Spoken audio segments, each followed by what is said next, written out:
हाँ, मेरे साथ दो खास मेहमान हैं। एक हमारे साथ अखिल भारतीय हिंदू महासभा के राष्ट्रीय प्रवक्ता हैं।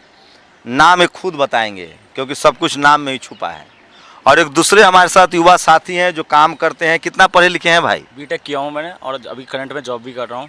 क्या नाम है? सुमित शर्मा। सुमित शर्मा। इस नाम से आप थोड़ा कंफ्यूज हो जाएंगे, बाद में बताऊंगा। विश्व हिंदू परिषद के अखिल भारतीय हिंदू परिषद के आप प्रवक्ता हैं। मदन लाल जी। मदन लाल हिंदू। हाँ, हिंदू। तो अभी एक लड़की कह रही थी कि ब्राह्मण पैदा हुआ मस्तिष्क से, भुजा से क्षत्रिय, और पेट से वैश्य, और पैर से शूद्र। ये बात आप मानते हैं? आप क्योंकि ताली बजा रहे थे। ताली मैंने इसलिए बजाया कि उस बच्चे ने स्टिक एकदम बिल्कुल सत्य कहा, लेकिन आप उसको अलग अलग लेके जाएंगे क्योंकि जीवन में सबसे ज्यादा महत्व होता है पाँव का। अगर पाँव नहीं तो आदमी अपाहिज है, आदमी चल नहीं सकता। आज हम जो कहते हैं ना कि मंदिर जूता से, अभी आपने एक शब्द उठाया कि मंदिर जूता के बाहर क्यों रखा जाता है, क्योंकि आज खड़ाऊ नहीं है। पहले क्या था, हम खड़ाऊ पहन के जाते थे तो मंदिर के अंदर तक जाते थे। खड़ाऊ पहन के मंदिर में घुस जाइएगा? हाँ, बाबा खड़ाऊ पहन के मंदिर के अंदर होता है। और बाहर जो गंदगी हमारे जूतों में लगती है, चमड़े के हम जूते पहनते हैं जिनमें कई प्रकार के गंद लगे हुए होते हैं, इस कारण हम मंदिर के बाहर उतारते हैं। बताइए कि ये जो बच्ची ने बताया, उसके हिसाब से आप कहाँ से पैदा हुए हैं? आप मस्तिष्क वाले हैं, भुजा वाले हैं, पेट वाले हैं या पैर वाले हैं? मैं पैर वाला हूं, जो पेट भी बन सकता है, जो मस्तिष्क भी बन सकता है, जो भुजा भी बन सकता है। पैदा जैसे मैं शूद्र हूं तो मैं तो पैर से पैदा हुआ। आप पैदा मैंने आपकी कौन सी जाति है? ये आपकी थिंकिंग है कि आप पैर से पैदा हुए। अरे ब्राह्मण पैर, वाल्मीकि जी को अगर आप कहोगे पैर से पैदा हुए तो मैं तो नहीं मानता, क्योंकि वाल्मीकि जी ने ब्राह्मणों को भी पढ़ाया, वाल्मीकि जी ने बनियों को भी पढ़ाया। ये वो लोग हैं जो इनके ऊपर बात करेंगे ना तो इनको अवतार बता दिया जाएगा। वो जब समाज की बात करेंगे तो उनको अवतार बता दिया जाएगा। वो बच्ची कह रही है कि कोई सर से पैदा हुआ, तो सर से कौन लोग पैदा हुए? कैसे हमको सर से पैदा होने वाला बनना है? क्या करूँ सो बताइए। पढ़ाना स्टार्ट कर दीजिए। जिस दिन आप पढ़ाने लग जाओगे उस दिन गुरु हो जाओगे। क्या हमारे स्कूलों के अंदर, लेकिन सुनिए, क्या हमारे स्कूलों के अंदर केवल ब्राह्मण पढ़ाते हैं? हमारे स्कूलों के अंदर चारों कास्ट पढ़ाते हैं। और जो कास्ट जिस कास्ट को कहते हो कि आप पाँव के कास्ट हैं, वो भी जब पढ़ाते हैं तो गुरु होते हैं। और जब वो गुरु होते हैं तब उनके पाँव छूते हैं। साहित्य में लिखा हुआ है, धार्मिक साहित्य में, कि अछूत और शूद्र कितना भी ज्ञानी हो उसको मत पूजिए। हाँ, तुम बोल दो भाई। पूजे हैं विप्र सकल गुणहीना, शूद्र न पूजे हैं वेद प्रवीणा। किसने लिखा है? गोस्वामी तुलसीदास जी ने। आप बताइए, अब हिंदी बता दो इनका। इसमें है कि ब्राह्मण कुछ भी ना आता हो फिर भी वो पूजनीय है, और शूद्र कितना भी ज्ञानी क्यों ना हो जाए वो पूजनीय नहीं हो सकता। तुलसी दुबे ने लिखा है। मानस में लिखा ना लिखा हो तो मानस, वो मानस कहोगे जो कहोगे। अरे सुन तो भाई, अरे सुन तो भाई, ये पढ़ा लिखा है। रामचरित मानस को कैसे गलत? ठीक है, मैं जानता हूँ। ये भी ब्राह्मण है। ये ब्राह्मण ही है। ये ब्राह्मण है। ब्राह्मण है। तो तुम भी मस्तिष्क से पैदा हुए हो? भैया देखो, हम तो मस्तिष्क से, उस विचारधारा से अगर देखा जाए तो वहां से हुए हैं। हम तो अपनी माँ के पेट से पैदा हुए हैं।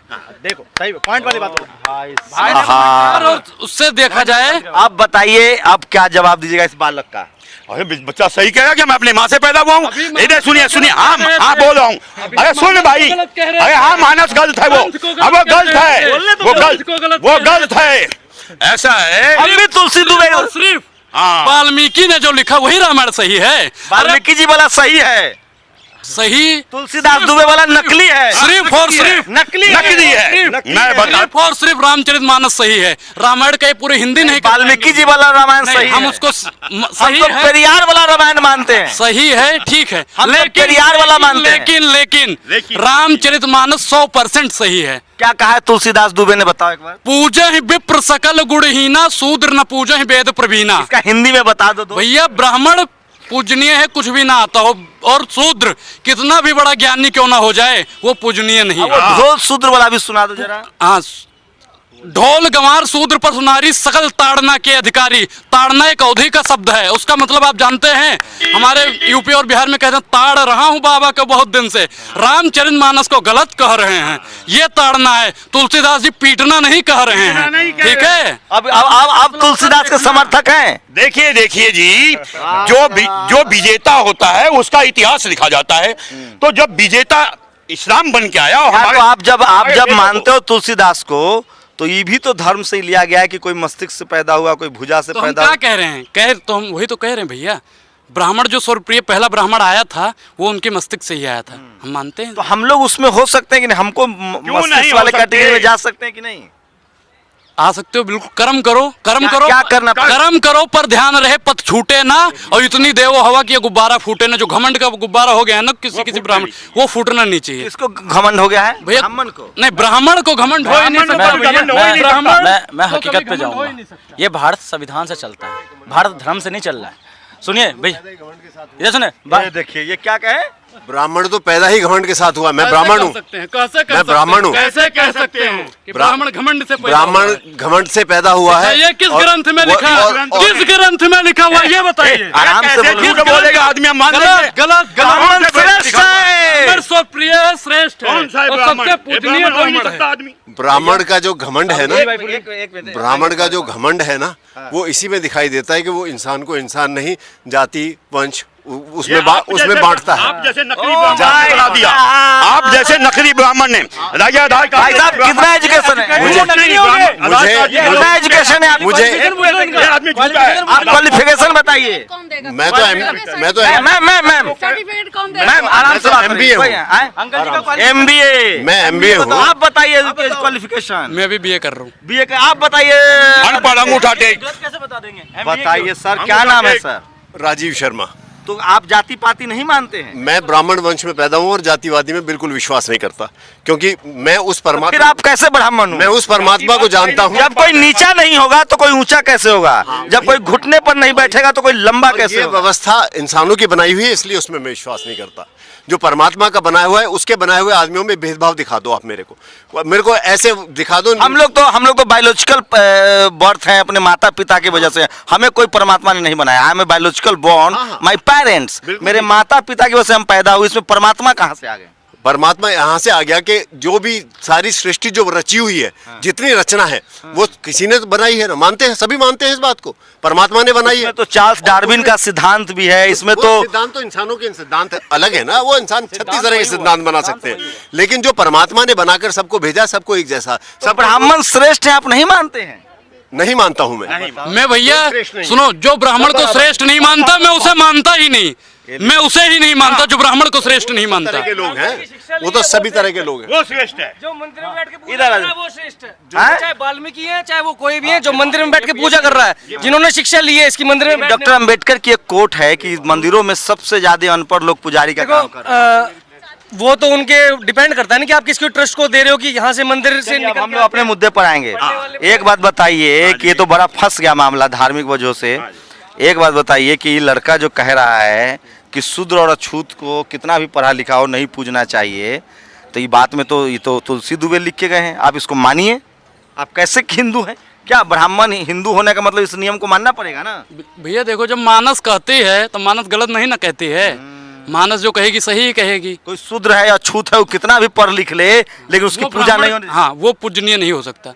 मानस इसका साक्ष्य सबूत है। तो वाल्मीकि जी पूज्य नहीं है? हम क्या कह रहे हैं? नहीं पूज्य नहीं है, वो पढ़ लिख गए तो पूज्य नहीं है।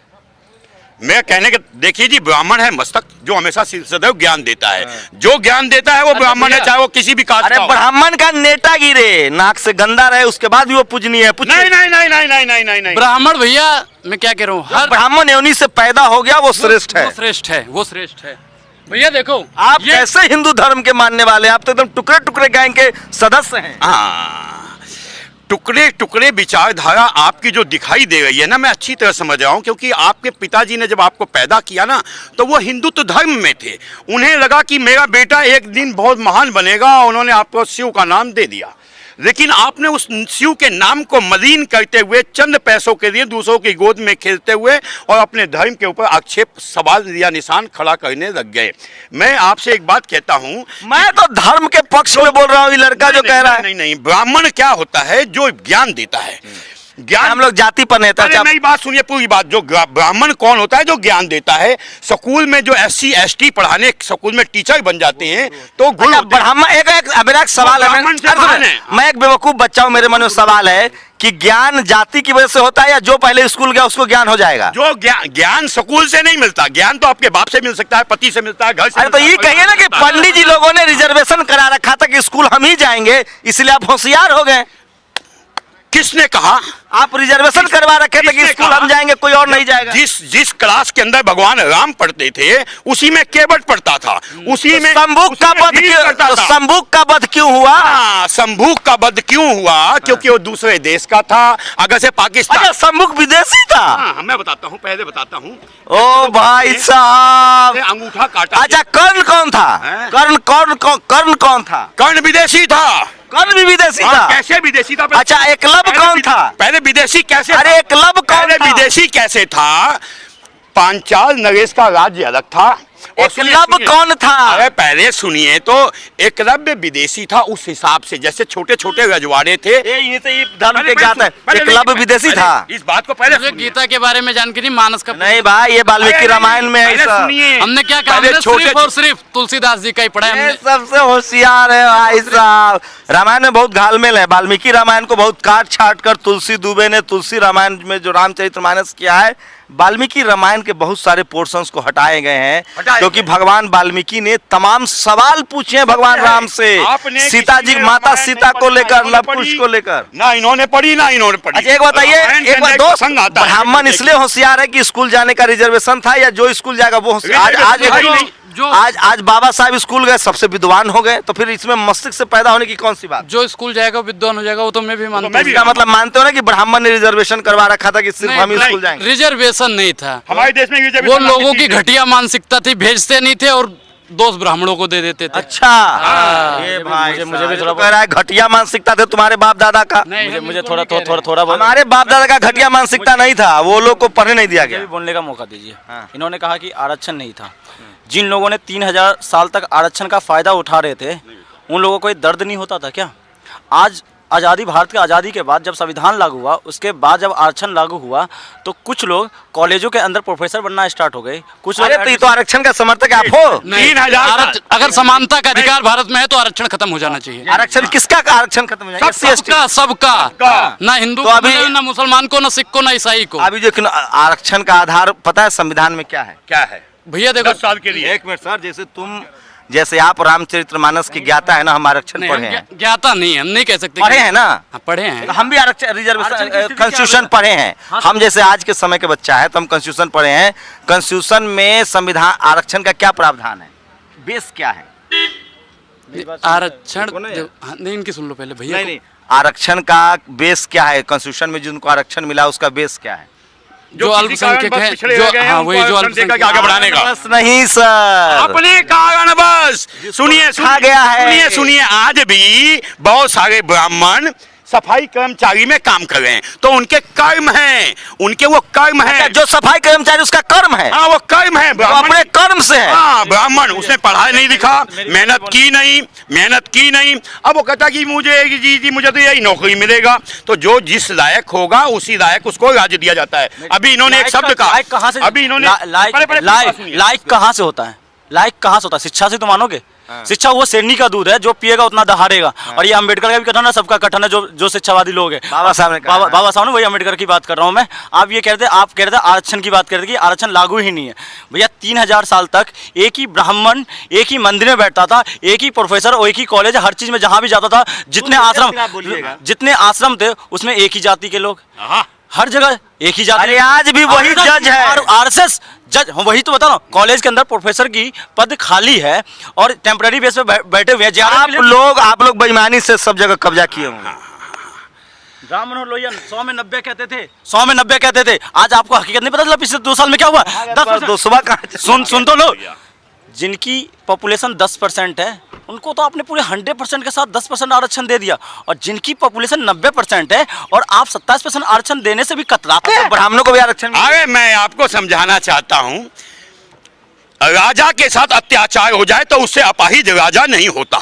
इस देश में जो शासन किया है हजारों साल से 98.9% जिसे आप SC ST कोटे में कहते हैं, इन्होंने राज किया इस देश पे। कभी ब्राह्मणों ने इस देश पे शासन नहीं किया। पेशवा राजा नहीं थे, एक आध मुश्किल से गिने चुने। अरे राजा को कंट्रोल कौन, भगवान राम का गुरु कौन था? गुरु कौन था? वशिष्ठ। कौन थे? ब्राह्मण थे वो। अरे भाई जो शिक्षा देखो ब्राह्मण है।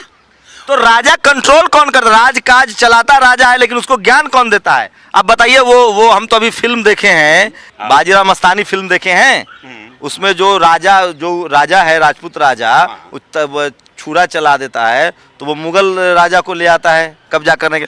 एक बात बताइए, दुनिया के अंदर एक आदमी का पुष्यमित्र शुंग कौन था? ब्राह्मण राजा था? नहीं। पुष्यमित्र शुंग ब्राह्मण राजा था? नहीं, राजा नहीं था। एक तरफ तो भारत के विश्व गुरु की बात करते हैं। अरे सर, अंतिम मौर्य शासक बृहद्रथ मौर्य कौन थे? मैं कह रहा हूँ मौर्य कौन थे? ब्राह्मण थे, बनिया थे, क्षत्रिय थे। क्षत्रिय कौन था? क्षत्रिय कोई जाति नहीं दुनिया के अंदर। अरे जो क्षत्रिय थे उसको क्षत्रिय कोई जाति नहीं जो दुनिया के किसान थे वही क्षत्रिय थे, बुद्ध थे क्षत्रिय, मौर्य थे क्षत्रिय। हमारे में वर्ण व्यवस्था, जाति व्यवस्था नहीं थी, हमारे पास विद्या व्यवस्था थी। जो पढ़ता था चाहे वो किसी भी वर्ण व्यवस्था कहाँ से आया? ये जब मैकाले की संतानें आई हैं। अच्छा, जाति मैकाले तो ये नहीं, भगवान राम क्षत्रिय कैसे हो गए? हाँ बता रहा हूँ। सम्मुख शूद्र कैसे हो गया? बता रहा हूँ। राष्ट्रपति भवन का नाम क्या है? रावण ब्राह्मण कैसे हो गया भाई? भवन का नाम क्या है? तो क्या रावण राष्ट्रपति भवन का नाम क्या है? अरे वो तो अंग्रेज आया तो बना। भवन का नाम क्या है? तो पहले नहीं बता, पता। रावण कब पैदा हुआ? राष्ट्रपति भवन हम पढ़ते हैं क्योंकि हमें 50 साल से उसको। अरे रावण अंग्रेज के आने के बाद पैदा हुआ जो उसकी जाति ब्राह्मण हो गई। जब जाति अंग्रेजों ने बनाई या मुगलों ने बनाई तो रावण कब पैदा हुआ? रावण तो ना। कुंभकर्ण कब पैदा हुआ? पाषाण तो कैसे ब्राह्मण तय हो गया कि रावण ब्राह्मण है? कितना आप लोग मतलब पहले यार, एक गुरु का बेटा जो ज्ञान का स्कूल चलाते थे, जब उनका बच्चा पैदा हुआ और बहुत ज्ञानी था, तो ज्ञानी का मतलब ये नहीं कि वो गलत नहीं हो सकता। ज्ञान का कहीं भी, जैसे आज रसिया बहुत बड़ा देश है ना, और आज उसका मत भ्रष्ट हो गई, एक छोटे से देश से जाके उलझ करके वहाँ उलझा हुआ और अपनी बहुत सारी चीजें खत्म कर दी। तो उसी तरह रावण हजारों साल से जीते जीते इतना अपने आप 1000 साल तक जी रहा था रावण। हाँ 10 मुख कहाँ आया? 10 मुख नहीं, 10 मुख कहाँ? रावण का 10 मुख कहाँ गए? हाँ तो कहाँ 10 बुद्धि थी उसकी, 10 आदमियों के पास बुद्धि थी उसकी। 10 मुख कहाँ से आया? 10 मुखा नहीं था वो, 10 आदमी। अच्छा, हम अपने भगवान को कैसा भी माने, तुम्हारे का है? हम मान ले कि हमारे भगवान को 100 मुंह है, तो तुम क्या? मैं भगवान के ऊपर नहीं टिप्पणी कर रहा हूं। मैं मेरी बात सुनिए। आप मान सकते हैं, हम नहीं मान सकते। हमें तो आपने पढ़ाया दिया, जबरदस्ती घुसेड़ दिया। हमारे भगवान का एक ही मुख था। दो बात कर रहे हैं। हाँ बताइए जी, क्या पक्ष का भी चलो मुद्दे पर आते हैं, मुद्दे पर आते ही बताइए कि मोदी जी से खुश हैं कि नहीं? मोदी जी की जो हिंदू राष्ट्र वाली सरकार चल रही है, नहीं चल रही है। कैसे नहीं चल रही? नहीं चल रही। सबका विकास, सबका समाधान सबके साथ हैं वो। अगर से वो सिर्फ राष्ट्रवाद पे होते और सिर्फ हिंदुत्ववाद पे होते तो ये देश अखंड भारत हिंदू राष्ट्र बन चुका होता। अखंड भारत में कौन कौन देश को शामिल करिएगा? 23 देश जो हमारे देश भूभाग से कट के गए हैं। कौन कौन? Iran, Iraq, Kandahar, Afghanistan, Pakistan, Sri Lanka, Nepal, Bhutan. हाँ, हमारे देश में। अच्छा, ये अखंड भारत किसके राज में था? ये सुनिए, अखंड भारत किसके राज में था? मेरे राज में नहीं था। कब था? मेरे पूर्वजों के राज में। कौन था पूर्वज राजा? आपके जो पूर्वज थे, आपके पूर्वज थे कोई? आपके कोई पूर्वज थे? अरे हमारे पिताजी तो मजदूर हैं भाई। उनका कोई पूर्वज था? सम्राट अशोक। हाँ, सम्राट अशोक थे ना। तो वैसे ही हमारे भी सम्राट अशोक थे, उनके पूर्वज ही थे। तो सम्राट अशोक वाला जो भारत बनाना चाहते हैं, तो आजकल तो पाकिस्तान में मुसलमान है, ईरान में मुसलमान है, अफगानिस्तान में मुसलमान, उसको कहिए कैसे खपाइएगा? भारत वाला से तो आप लोग को बन नहीं रहा है। पड़ोस में जो मुसलमान है उस पर तो अत्याचार कर रहे हैं। मुसलमानों से हमें बहुत प्यार है। कल एक दिन वो भटके हुए वापिस घर में आएंगे और घर वापसी इसीलिए चलाया जा रहा है। हम भी बेसिर पैर की बात कर रहे हैं। अरे मैं बता रहा हूँ, जो ये कह रहे थे कि मुझे अखंड भारत मुझे बना, भारत को खंडित किसने किया आपको पता है? 1936 में हिंदू महासभा किसके साथ सरकार बनाई थी? किसके साथ? मुस्लिम लीग जिन्ना के साथ सरकार बनाई थी। हाँ। अभी मोदी उप मुख्यमंत्री कौन? बेट अभी मोदी जी ने, पाकिस्तान। अरे सुन भाई, मोदी जी बताइए। अभी मोदी जी ने अभी मोदी जी ने कश्मीर के अंदर मुफ्ती के साथ मिलकर के सरकार बनाई। क्यों मोदी बनाई? जी से बड़ा कोई राष्ट्रभक्त नहीं है देश में। क्यों बनाई? आप मोदी जी पर सवाल खड़ा करेंगे। क्यों बनाई? पहले पूछो। आप क्या हैं? आप मोदी जी पर सवाल खड़ा करेंगे। पहले सुनिए, मोदी जी ने मुफ्ती मोइन के साथ सरकार बनाई। क्यों बनाई? क्योंकि 70 साल से लोगों ने उन फाइलों पे कुंडली मार के बैठ गए थे कि हम इन फाइलों को देखने नहीं देंगे। 371 नहीं दिखता, 370 का क्या उन्हें? अरे भाई, मोदी जी ठीक है कि नहीं? हमको एक सवाल पूरी बात सुनो पहले, आप उसके पूरी जवाब होना चाहिए। तो जब मोदी जी ने, जब पता लगा मोदी जी को कि हम फाइल देख नहीं सकते, हम पता कर नहीं सकते, इसीलिए गठबंधन किया था। इनके फंडिंग कहाँ से? नया खुलासा। महबूबा मुफ्ती के साथ मोदी जी ने इसलिए सरकार बनाई थी ताकि फाइल ढूंढ सके। फाइल ढूंढ सके। इनकी फंडिंग कहाँ से हो रही है? जब जिस दिन इनको पता चला कि इनकी पाकिस्तानियों की फंडिंग कहाँ से हो रही है, आतंकवादियों की फंडिंग, महबूबा मुफ्ती पाकिस्तानी है? अरे जो पाकिस्तानी भारतीय नागरिक है जो भाई। पाकिस्तान से जो फंडिंग किस, जम्मू कश्मीर की मुख्यमंत्री रह चुकी हैं। हाँ, मैं पहले पूरी उनके फादर मुख्यमंत्री। अरे पहले पूरी बात सुनिए। इनके फादर किसके पास नौकरी करते तो उनके विषय में छोड़िए। जब इनको सुनिए हाँ जी। तानसेन भी मुगल के यहाँ नौकरी करते थे। तानसेन, हाँ? बीरबल भी मुगल के यहाँ नौकरी करते थे। वो तो मैं टोडरमल भी बीरबल के यहाँ नौकरी करते, मुगल के यहाँ नौकरी करते थे। सब ब्राह्मण थे। हाँ, तो यही तो थे। ये पाप गिनाऊंगा तो यही हरामी थे जिन्होंने देश को बर्बाद किया। यही तो गलत लोग थे जिन्होंने देश को। आप ब्राह्मण नहीं, पहले का छोड़िए। ब्राह्मण हमारे देवता भी हैं और शुद्ध हमारे देवता भी हैं। नहीं, कोई मुगल के यहाँ नौकरी करता था तो खराब हो गया। सुअर को तानसेन के बारे में क्या कहेंगे? बीरबल के बारे में क्या कहेंगे? अकबर के बारे? जो सुअर है ना, सुअर जानते हो? सुअर, इसको भी हम भगवान मानते हैं, इनकी भी हम पूजा करते हैं शुक्र रूप के अंदर। आप तो वो तो आस्था है ना। आप सुअर को भगवान मानिए, कबूतर को मानिए, गाय माता को मानिए, भिंडी को मानिए, पीपल को मानिए। आपकी आस्था है।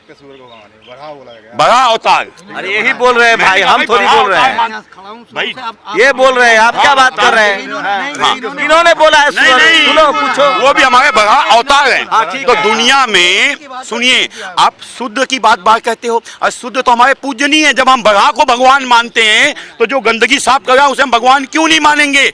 आप याद कीजिए, जिनको आप शुद्ध कहते हो ना अपने आप को। अरे हमको बताइए, अखंड भारत में मुसलमान कहाँ एडजस्ट करेंगे जब पड़ोसी वाला से इतना नफरत? अपने घर में वापस आएंगे।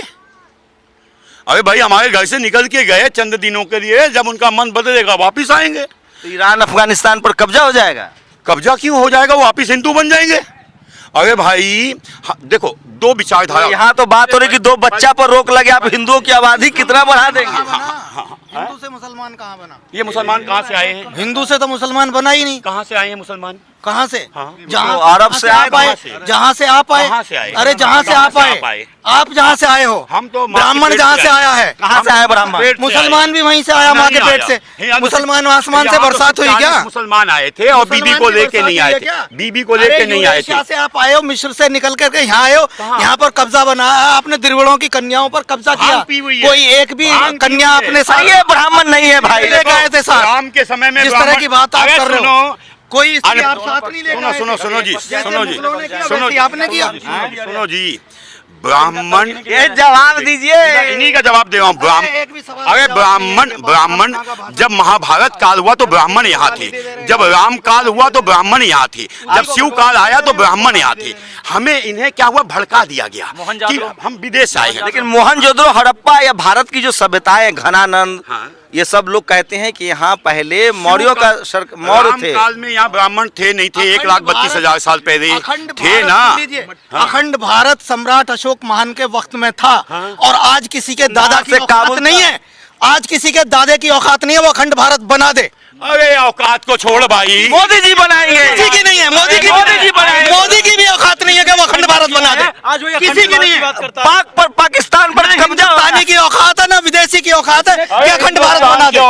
वो सम्राट अशोक महान का भारत था, दोबारा वापस नहीं आ सकता। बड़े देश तो हम लोग सम्राट अशोक के वंशज है, मोदी जी वंशज है, मोदी जी बनाएंगे। हम ये कह रहे हैं सम्राट अशोक महान के हजारों जो अखंड भारत था वो दोबारा से नहीं आ सकता। भाई साहब ठीक कर लेते हैं। आप यहाँ पे कह रहे हैं ना कि सिर्फ एक जगह वो है मोरे साहब, मैं इसमें कहना चाहता हूँ, अगर आप भारत के इतिहास को उठा के पढ़ेंगे तो इतिहास में हजारों चक्रवर्ती राजाओं का वर्णन है। चक्रवर्ती राजा का वर्णन क्या होता है? सम्राट अशोक से बड़ा तो कोई राजा नहीं अरे सर, आपने इतिहास पढ़ा कहाँ है आपने? बताइए फिर, अब क्या बातें करते हैं आप? बताइए ना सर, ठीक है। धनानंद से लेके मौर्य ठीक है। सबको आप बताइए ना। आप सम्राट अशोक से से इतिहास पढ़ रहे हो? अंग्रेजों का वो हम पे ला आप दोगे? वाला इतिहास कौन सा है? आप हम पे ला दोगे क्या? हमारे इतिहास पुराणों में, हमारे इतिहास वेदों में, हमारे ग्रंथों में, हमारा कब लिखे गए सर? पुराण और वो किसने लिखे? कब लिखे गए हैं? ये तो शाश्वत समय से रहे हैं। अरे कब भाई कागज का आविष्कार हुआ उसके बाद ही लिखा गया होगा ना। ये आप, अरे लिपिबद्ध मैं आपको पांडुलिपि का पता है? नहीं पता? अरे भाई, पांडुलिपि, ताड़लिपि क्या होती है सारी ये? अरे सर सुनिए ना, मैं कह रहा हूँ आपके पाली और प्राकृत पहले पूरी बात सुनिए। सम्राट अशोक का जो लिपि है वो पत्थरों पर लिखा हुआ है। एक सवाल खत्म होता नहीं, दूसरा जवाब दाग देते हैं आप। मैं कह रहा हूँ इतिहास में हजारों राजा हुए, चक्रवर्ती सम्राट हुए। चक्रवर्ती सम्राट का मतलब क्या होता है? ये सिर्फ क्या कहता है, अखंड भारत नहीं, पूरे विश्व के सम्राट हुए हमारे यहाँ तो। ठीक है, हमारे यहाँ तो कौन हुए विश्व के सम्राट? जम्बू महाद्वीप का इतिहास पढ़िए। जम्बू तो सम्राट अशोक का जम्बू। अरे जम्बू महाद्वीप का मतलब क्या होता है? अखंड भारत छोटा हिस्सा है जम्बू महाद्वीप का। 20% थे राजा कौन थे? जम्बू राजा थे। जम्बू राजा का इतिहास पढ़िए, जब जाके पता चलेगा कौन है। जम्बू द्वीप तो देश था भाई साहब। सुनिए अरे नहीं, देखिए जानकारी हमें भी कम हो सकती है। पूरे साउथ एशिया का जो था ना, वो जम्बू द्वीप जो बता रहे हैं, अरे वो देश जम्बू द्वीप संग्रह था, साउथ एशिया को जम्बू द्वीप कहते थे। अरे सर, मैं राजा कौन था? आप तो अखंड भारत की बात कर रहे हैं, हमारे यहाँ तो पूरे विश्व में जीतने वाले राजा भी हुए हैं। अरे कौन था? नाम तो बताइए। एक नहीं है, आप पढ़ो ना, इतिहास पढ़ो, दिक्कत क्या है इसके अंदर? अरे नाम तो बताइए। बता तो दिया। पृथ्वी राजा का नाम सुना है आपने? जम्बू राजा का नाम सुना है आपने? फिर जम्बू राजा कह रहे थे। अशोक महान, नील का नाम सुना है? वो आप तो इतिहास में पढ़ा ना, जो अंग्रेजों ने पढ़ाया आपको। आप तो उसके ऊपर बात कर रहे हैं क्या? टाइम पीरियड तो बता दो, कब से कब तक रही ये पता होगा। आप कौन से टाइम पीरियड को मानते हैं? आप ये बताइए पहले तो। आप कौन से टाइम पीरियड से?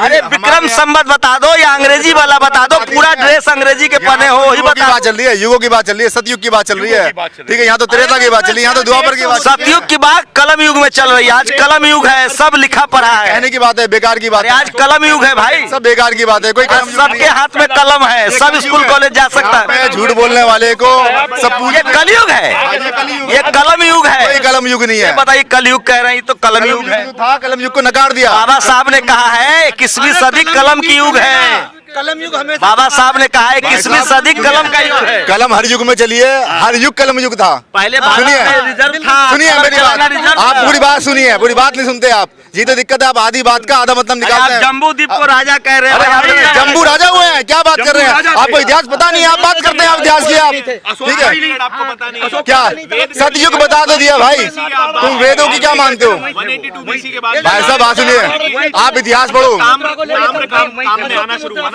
चलिए बड़ी बात रुको यार, रुको बात इनकी बता दूं। मैं कह रहा हूँ, सुनिए, हमारे यहाँ श्रुतियाँ, अरे भाई बात सुनो, लिखित में तो हमारे यहाँ था ही नहीं ग्रंथ। कहाँ श्रुतियों की बात थी हमारे। अरे भाई, सम्राट अशोक ने अपने शिलालेख पत्थरों पर लिखवाए। छोड़ो भाई साहब, पहले भारत में पाली और प्राकृत भाषा थी। इतिहास बढ़ो जाके पहले। इतिहास नहीं पढ़ा? अरे भाई, भारत में भारत, अरे भाई सुनिए ना, भारत में सबसे प्राचीन लिपि प्राकृत और पाली है। भाई साहब, लिपि हर 1000 साल 2000 3000 साल में गायब होती, विलुप्त हो जाती हैं। अरे लिपियां कभी शाश्वत नहीं होती। अरे पाली और प्राकृत पुरानी थी। मोहनजोदारो, अरे 3 ही सभ्यताएं थी दुनिया में, मोहनजोदारो, हड़प्पा, मेसोपोटामिया। जिस भाषा में बात करो, हिंदी भाषा है, वो आज से 150 साल पहले निकली। कौन सी हिंदी भाषा? अरे मैं कह रहा हूँ 3 ही सभ्यताएं थी, मेसोपोटामिया, मोहनजोदारो, हड़प्पा। अरे आज आप 150 300 400 साल पहले हिंदी भाषा के सबूत ढूंढने जाएंगे कि आपको हिंदी भाषा का कोई विकल्प मिलेगा? इसका लिए थोड़ी आज हिंदी भाषा में जो चीज सुनते पढ़ते लिखते हैं, वो तो कह रहा हूँ कि सबसे पहले प्राचीन भाषा थी पाली और प्राकृत। अरे सर मेरी बात सुनिए, अशोक के लिपिबद्ध है। मैं कह रहा हूँ अनंत भाषा हुई है, आपको भाषाओं के नाम नहीं पता। आप तो उन भाषा कैसे जान के जब नाम नहीं पता है? तो मैं बता रहा हूँ ना, हमारा तो अपना अंदाजा लगा रहे हैं। नहीं, इतिहास पढ़ा है हमने। अरे जब जिसके प्रकृत पाली भाषा की जो बात कर रहे हैं, आप देखिए मोहनजोदाड़ो में जो खाड़ी लिपि पाई गई, आज तक उसको पढ़ा नहीं गया, उसको जाना ही नहीं गया कि ये कौन सी लिपि है। तो मतलब वो लिपि थी नहीं कभी। कहा नहीं, कौन सी लिपि नहीं? मैं कह रहा हूँ जो यहाँ पे मोहनजोदड़ो में जो खुदाई हुई, जो जमीन से वहाँ पे लिपियाँ पाई गई, आज तक उन लिपियों को पढ़ा नहीं जा सका, उनको नहीं बताया जाएगा कहाँ है। पिरामिड में आज से ऐसे बहुत सी लिपियाँ लिखी हैं जिनको आज तक पढ़ा नहीं गया। पीसा की मीनार में ऐसी बहुत सी लिपियाँ जिनको पढ़ा नहीं गया। जमीन के अंदर पत्थर खुदाई में बहुत सी। भारत में जितने, क्या वो लिपि नहीं थी? क्या उनका इतिहास नहीं था? उनका भी इतिहास था। मैं कहना चाह रहा हूँ हर भाषा का इतिहास होता है, 1000 साल 2000 3000 5000 साल। तो भारत में लिखने की परंपरा आपके हिसाब से कब से है? भाई साहब अनंत काल से सब चीजें हैं, जब से मानव की स्थिति, जब तक मानव की है स्थिति है तब से। आप जाके गुफाओं में जाके देखो, गुफाओं में जाकर मतलब आपको लगता है कि मतलब आदमी एकदम सब पैदा हुआ था, बाद में असब हो गया। भाषा का मतलब क्या? सुनिए, मैं अरे माइक छोड़ो, अरे आप सुनिए ना पूरी बात। अरे आपका थोड़ी सुन लेंगे, आप हमको क्या समझते हैं? मैं जब कह रहा हूँ कि क्या पहले आदमी हमको मतलब क्या? बंदर से आदमी मानव बना है ना। मन के किसी विचार अरे भाई आदमी बंदर से मानव बना है ना। संकेत की भाषा होती नहीं होती? अरे आदि मानव से मानव बना है ना आदमी। नहीं, हम नहीं मानते इस थ्योरी को, ये हमारी थ्योरी नहीं है। ये आदि मानव या अंग्रेजों की थ्योरी। आप विज्ञान नहीं मानते, एंथ्रोपोलॉजी नहीं मानते। विज्ञान ने नकार दी थ्योरी। आप जाके विज्ञान पढ़ो, आप जाके सलाह जवाब होंगे तो पूरी गलत है, पूरी गलत है, नहीं मानता विज्ञान। आपने पढ़ाई क्या की है मुझे बता दीजिए आप। मैं आदमी का विकास बंदर से हुआ ये नहीं मानते हैं। ठीक है, लेकिन मैं एक चीज बता दूं, पढ़ाई क्या की वैसे लोग पढ़ रखी है, ठीक कंप्यूटर है। यूज करते हैं हाँ। लेकिन एंथ्रोपोलॉजी नहीं मानते। मैं एक चीज कहना चाह रहा हूँ इसके अंदर, ये जो एंथ्रोपोलॉजी का इतिहास है, आप ये देखिए मानव जिस चीज में निकला है, जिसको बोलते हैं पिरामिथियस। आप क्या करें, आपके पहले का जो मानव था आपसे ज्यादा विकसित था, पुष्पक विमान वाला। मानव का इतिहास आप ढूंढने निकलो, अभी तक ये सब नहीं हो पाया। बहुत हमारा यूट्यूब बर्बाद हो जाएगा। बहुत लंबी बातचीत हो गई है, मुझे लेने के देने पड़ जाएंगे। इनके सामने मेरी एक बात सुन लीजिए। अंग्रेजों का शासन गलत नहीं था, अंग्रेजों का शासन सर्वहित में, गरीबों के हित में था। उन्होंने अच्छी अच्छी सी पॉलिसियां बनाई। नहीं ऐसा भी नहीं, अंग्रेज बहुत दूध के धुले नहीं थे। जो हाँ दूध के धुले नहीं थे, उसने उनसे अच्छे थे जो आज राजनीतिक आतंकवाद मचा रहे हैं ना। ऐसा नहीं उनसे नहीं बाबा साहब ने बहुत सारी अंग्रेजों चीजें। से भी लड़ा, जो शूद्र और छूतों के लिए स्कूल के दरवाजे खोले, लेकिन अंग्रेज कोई दूध के धुले नहीं थे। दूध के धुले नहीं थे। हाँ। इससे तो चलिए लंबी बातचीत हो गई है। इस बात में बस एक बात कहना चाहूँगा, इस देश के लिए एक धर्म है और एक धर्म की किताब है जो कि संविधान है। और यदि कोई युग पुरुष हुआ है इस हमारे समय में, तो वो बाबा साहेब भीमराव अंबेडकर है और उनके अलावा कोई नहीं है, क्योंकि उन्होंने समग्रता के साथ उसका बाबा साहब ने बहुत लोग नहीं नहीं ऐसा भी नहीं। नहीं देखिए, बाबा साहब ने बहुत उन्होंने सबको लेकर साथ में लेकर चलने की बात कही। उन्होंने कोई डिवीजन नहीं किया, उन्होंने कोई विभाजन वाली बात नहीं की, सबको और खुद पीड़ित समाज से होते हुए भी। अच्छा ये एक सवाल और जो अच्छा एक बात बताइए सर, बाबा साहेब का संविधान है, बाबा साहेब हैं, एक मिनट 70 सालों में हम लोग बहुत अल्ट्रा क्यों होते जा रहे हैं? हम लोग को राष्ट्रवादी होना चाहिए था, एकजुट होना चाहिए था, भाईचारा होनी चाहिए थी आपस में। हम लोग और जातियों और धर्मों में बट गए हैं। वो हम सच्चे राष्ट्रवादी होते यदि हमने अपनी उस धर्म की पुस्तक को यानी संविधान को अच्छे से पढ़ा और समझा होता, उसके मर्म को समझा होता, उसकी स्पिरिट को समझा होता। अगर हमने वो समझा होता और उसके अनुसार हम चले होते तो हम सच्चे राष्ट्रवादी होते। बाबा साहब ने कहा था कि मैं सिर्फ और सिर्फ भारतीय हूँ। लेकिन सोचिए आज़ादी के 70 साल बाद हम सब लोग जाति और धर्मों में बटे हुए हैं और अपनी अपनी डफली अपना अपना राग गा रहे हैं। न सम्राट अशोक का दौर लौटेगा, न कोई अब अंग्रेज है। इसी देश में आज भी 90% लोगों के पास 3% संसाधन है और 3% लोगों के पास 97% संसाधन है। सवाल है कि सबके लिए स्कूल, सबके लिए दवाई, सबके लिए शिक्षा कब आएगी? सम्राट अशोक को, शिवाजी महाराज को, महाराणा प्रताप को लोग इसलिए याद करते हैं कि वो ऐसे राजा थे जिन्होंने अपने प्रजा के लिए सबसे ज़्यादा बेहतरीन काम किए, भलाई का काम किए। मुझे नहीं पता ये बातचीत क्यों हो रही थी, इसका मतलब क्या है, बस ऐसे ही बातचीत हो रही थी, आप लोग समझिए। बट मैं इस बात से सहमत नहीं हूँ। ये बातचीत शुरू जहाँ से हुई थी कि कोई मस्तिष्क से पैदा हुआ, कोई भुजा से पैदा हुआ, कोई पेट से पैदा हुआ, कोई पैर से पैदा हुआ, मैं बिल्कुल इसके पक्ष में नहीं हूँ। जिसको मौका मिलेगा, जिसको ज्ञान विज्ञान की तरफ मौका मिलेगा, वो सफल होगा।